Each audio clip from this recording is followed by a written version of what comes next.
Counting figures నుంచి ఇప్పుడు మనం ఈ డయాగ్రామ్లో ఎన్ని చతురస్రాలు ఉన్నాయి కౌంట్ చేద్దాం. ఇప్పుడు మనం కౌంట్ చేయాలనుకుంటే 1 2 3 4 5 6 7 8 9 10 11 12 ఓకేనా.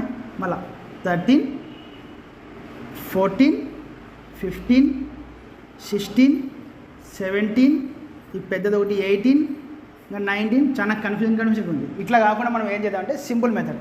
ఇప్పుడు చూద్దాం ఇదే డయాగ్రామ్.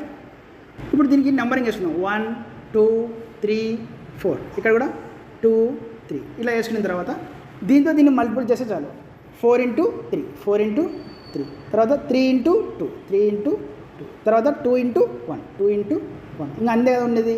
ఇంకా అయిపోయాయి. వీటిని ఏం చేయాలా ఏంటది 4 3 12 2 3 6 2 1 2 ఇవన్నీ యాడ్ చేసామంటే ఎంత 20 అంటే మొత్తం దీంట్లో 20 ఫిగర్స్ ఉన్నాయి. ఇప్పుడు మీరు ఈ క్వశ్చన్ని సాల్వ్ చేసి దీంట్లో ఎన్ని స్క్వేర్స్ ఉన్నాయనేది నాకు కామెంట్ రూపంలో తెలియజేయండి.